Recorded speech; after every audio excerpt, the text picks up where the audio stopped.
So you can't suddenly say, hey, I'm getting so many more emails seen than I was 2 years ago because my open rate has gone up. But we can still use that figure, and we can use the trend to say that if our open rate for the last month was 50%, and then for this month it's 60%, we know that we're still doing slightly better. And if it goes from 50% down to 40%, then we know that we're not doing so well. So the whole thing with marketing is there are so many different things that you should look at. And it means that even though it doesn't have the same significance that it once did, looking at the open rate and looking at the engagement rate of your emails is still really important. Awesome. And I'll have one question, then we can continue because questions will arise. Now, you mentioned that one should email as much as possible their audience, and automatically, with my amazing psychic powers, I could see red flags going in our audience's heads. Too many emails. I get too many emails. You send me too much stuff. You're a spammer already. I get like one email every day, or I get 2 emails per day from you. I'm gonna unsubscribe if you keep this up. So how do you tackle that? Because people, you say you should, if you send emails to your audience, they will be top of mind. But then they're like, oh, come on, it's too much. You pestering me with your messages.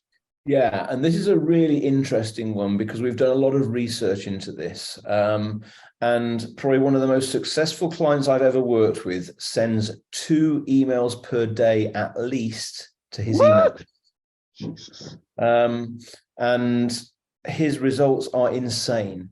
Now, the thing to bear in mind with this is, first of all, not every audience is the same. So there might be a particular audience that isn't quite as open to receiving this many emails. And of course, you need to test things. But most people never get as far as sending anything more than 1 or 2 emails a week because they think that their audience thinks like them. And that isn't always the case. You've got to test things. And I know that the other objection is just that, well, I'm too busy to write 1 or 2 emails every single day. And that's okay. But what I would recommend is the more content you can share with your audience, the better, because if you are sending the right emails to the right people, then they are going to love what you send. If you're sending things that are genuinely helping them, or they're entertaining them, or they're educating them, and they're relevant to what they want to read about, they will look forward to hearing from you. And there are a few email senders where I'm just like that. I look forward to every single email that they send. There's an Australian copywriter called Daniel Throssell, and he writes the most entertaining emails that I've ever seen. I probably won't ever buy his products because I'm not a good fit, but I look forward to his emails landing in my inbox because they are funny, they tell stories, and I do learn things from them. So there's no reason to use fear to stop you sending lots. If you suddenly find that you're getting a lot more people unsubscribing, then there's 2 ways of looking at that. As long as enough people are not unsubscribing, then it means that you are keeping your best customers on your list, and you're only losing the people that aren't ever going to buy your stuff. Or it might be, if you find that your unsubscribe rates are going really high, then maybe you do need to dial back what you send. But I've done a lot of testing myself with sending emails every single day. And to be honest, the number of people that I lost through unsubscribes in a month wasn't that much higher when I sent an email every day to when I sent something once per week, because I was making sure that the emails that I was sending, they were fairly short.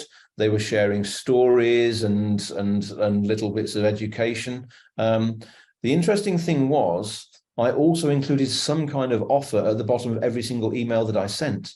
So it wasn't a whole, the focus of the emails is never about selling, but I would always have a PS, or I'd say, by the way, you might want to check this out, or I might have what's known as a super signature, where you list 3 or 4 different ways that people can check out what you've got. And just by doing that, it was at that time, which was February 2021 when I did it, so a couple of years ago now, but I found that month I got the highest number of sales at that point I'd ever had in my business. So wow. Even though some people didn't like it, I did get great results. And I know there's lots of reasons not to send an email every day. And I know that you have to do it very carefully in a certain way that I'll talk about later on. Yes. But If you can send a lot of content out, then don't ever be scared to do that, because you can get some amazing results. And as long as the people are opening your emails still, and that's the bit we'll look at in a lot more detail, then you will get great results by sending a lot of emails out. So, but as I say, there's no right or wrong. Every audience is different. And the only way you can be sure with anything I talk about in this session is you need to test it for yourself, because there's all these so-called marketing experts out there that will tell you what works and what doesn't. And they will tell you that you've got to follow this formula, this procedure. But you can never be certain that will work for everybody. So you must always test things for yourself, and don't rely on anything that I say here.